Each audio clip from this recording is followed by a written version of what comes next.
everybody. It's Arun Rajarajan here. Welcome back. It's been a great time so far, but I'd like to welcome my next guest for Authors Resurrected. Please welcome the renowned women's rights activist and feminist Judy Brady. Get over here, gal. What are you waiting for? Get over here. So you've been dead for a year. How's that been? It's been good. I've been spending my time gardening and continuing to write for Jesus. Well, of course. He died for our sins. He's a good man. So for the viewers back home who don't exactly know you, which is, quite frankly, a lot of people, how about you tell us a little about yourself? Oh, yeah. So, I was born in San Fran in 1937. And I attended the University of Iowa, where I graduated with a BFA. Wow. In 62, yes. And it was Iowa where I met my husband, James Cipher. Right. James Cipher? Yes. I think I knew him now. Anyway, tell me about when you first started getting into the women's rights activism movement stuff. Correct me if I'm wrong. You were part of the West Coast Women's Liberation Movement, were you not? Yes, I was. Wow. And Incredible. also, it was around the time when I had my two daughters when I wrote Why I Want a Wife. Interesting. Yes. Now, I Want a Wife was republished in 1990, right? Yes, After originally being published in 1971. Mm-hmm. Wow. Can you speak to why maybe it was republished?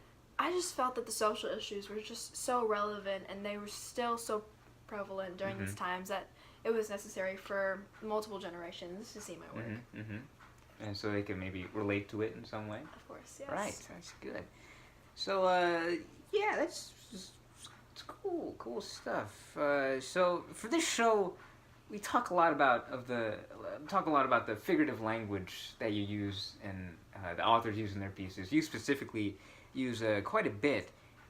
Specifically, I noticed you used a euphemism in there. I think it was, strict adherence to monogamy. Now, can you just talk about your reasons for phrasing it like that?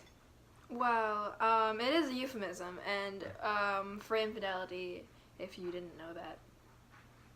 I did know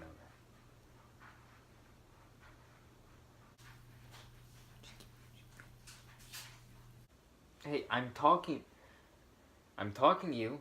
You serious? This is my show and you're just gonna talk to the mic guy? He's not even on camera. Wait. I'm sorry. She's typical of a woman. I mean, God. This isn't whiskey. I asked for whiskey and they just nothing. Don't respect me. Okay.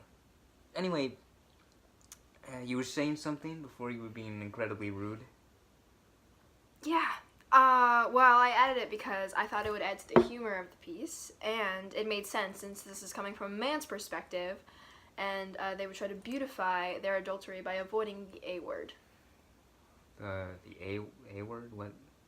What word is that? You know.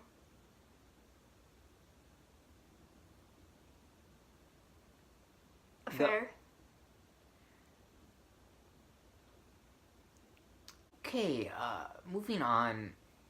You also use an understatement when referring to the small cut from the wives' paychecks. Is there a reason for that, or are you just trying to be facetious here? As a matter of fact, I was trying to be facetious. Of course you were. My purpose in that was to identify how unfair it is for a wife to be given so many responsibilities while the husband just freeloads. That's a very good answer, yeah. So, I would be remiss if I didn't mention your excessive, almost nonsensical use of repetition. Can you explain to me and the audience why you decided to repeat the phrase, "I want a wife," so much? Well, the repetition of the phrase creates a badgering effect on the reader as its constant use mimics the neediness of men to have someone, a woman, take care of them and their every whim. The frequent use represents a whiny, dependent mentality of husbands who rely on their wives to do essentially all the work around the house and take care of their family. Yeah. Okay, Yeah, very well said. So, you use a lot of irony as well in the essay. So how about you, walk me through your process on that, right? One of my favorite lines in my essay is when I'm discussing how men don't want to be bombarded with women's complaints, but feel women should listen to them complaining, which I feel personally is very ironic since women are known to be more complaining, yet in the situation men seem to want to complain all the time, but it's fine. So this goes into my point about how the roles expected between the male and the female are now nowhere near equal. Well, I agree. I think. Yeah, so you utilized all of these, the euphemism, the understatement, repetition, Yes. and irony, to satirize the way wives are treated as maids or servants. Would you agree? Yes. Well, absolutely. I hope so. You wrote the piece, so. Yes. So, very nice job. Now, I'll let you get back to rest in peace and all that jazz. So, thanks for stopping by. Thanks for stopping by, Judy. Right, so that's the show. Tune in next time for when I speak to Edgar Allan Poe.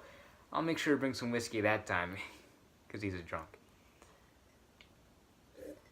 Okay, should I just go now? Yeah, get the hell out of here. Okay. Splendid. So, for the viewers back home who don't... I recall. I attended.